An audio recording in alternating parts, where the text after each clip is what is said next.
Imagine waking up one morning and discovering that the company behind your iPhone almost went bankrupt. A company now worth trillions of dollars was once only weeks away from disappearing forever. Even stranger, the biggest reason Apple became one of the richest companies on earth wasn't just technology. It wasn't the iPhone.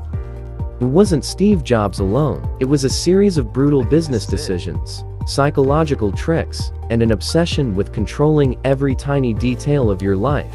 Think about it. Why do millions of people stand in line for hours just to buy a phone that looks almost identical to last year's model? Why do people willingly pay hundreds of dollars more for Apple products when cheaper alternatives often have similar specifications? And why does almost every successful tech company eventually try to copy Apple's strategy? This isn't just the story of a technology company. It's the story of how one brand transformed into a global obsession. It all began in 1976, inside a small California garage. Two young friends, Steve Jobs and Steve Wozniak, believed computers shouldn't belong only to scientists and giant corporations. They believed ordinary people deserved one too. Their first computer wasn't beautiful. It wasn't perfect, but it proved something revolutionary. A personal computer could actually exist. Apple started growing. Investors became interested. The company went public. Millions of dollars poured in. For a moment,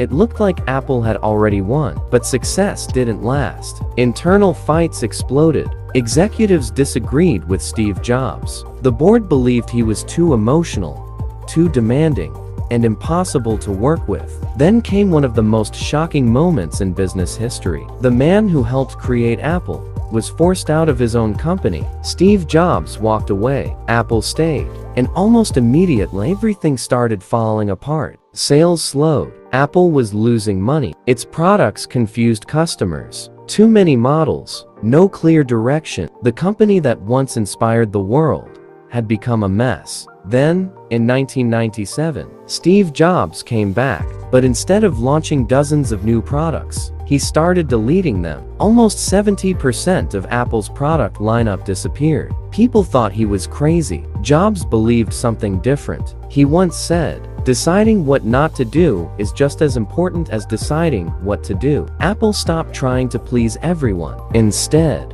it focused on making only a few products, but making them unbelievably good. Then came the colorful iMac.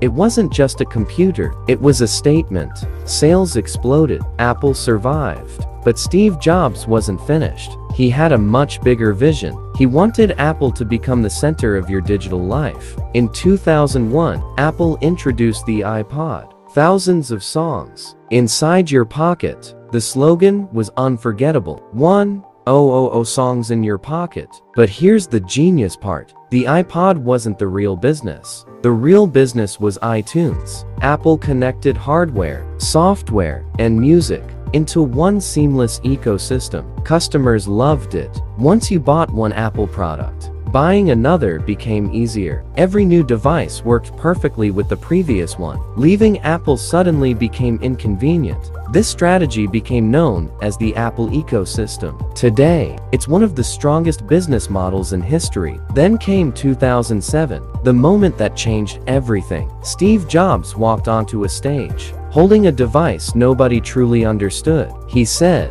"Today, Apple is going to reinvent the phone." Most people laughed. Experts doubted him. The first iPhone didn't even have copy and paste. It didn't support apps. It was expensive. And many critics called it a failure before it even launched. But Steve Jobs wasn't selling a phone. He was selling an experience. Today, Apple is worth more than $3 trillion. But here's the real secret. Apple doesn't simply sell technology, it sells identity. When someone buys an iPhone, they're not just buying a smartphone, they're buying simplicity, status, trust, and the feeling of belonging to something premium. That's why Apple rarely competes on price. It competes on perception. Think about it. Every Apple store looks almost identical. Every product box opens the same way. Every commercial feels emotional. Even the packaging is carefully designed. Nothing is accidental. Everything is intentional. Apple also mastered something called scarcity.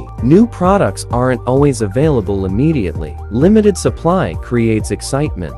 Excitement creates demand. Demand creates headlines. And headlines create free marketing. Then comes another genius strategy: the ecosystem. Your iPhone works perfectly with your Mac. Your Mac works perfectly with your Apple Watch. Your Apple Watch connects to your AirPods. Your AirPods switch automatically between devices. The more Apple products you own, the harder it becomes to leave. Business experts call this customer lock-in. Apple calls it a better experience. Another reason Apple dominates: it almost never races competitors. Instead of launching dozens of products every year, Apple waits, studies the market, improves the idea, then launches a product people actually want. This is why Apple doesn't need to be first. It only needs to be better. And perhaps the biggest lesson of all, Steve Jobs understood something most companies never do. People don't remember specifications. People remember stories. Apple advertisements rarely focus on processors, RAM, or technical numbers. They focus on dreams, creativity, freedom, and changing the world. That's why millions proudly display the Apple logo. It became more than a company.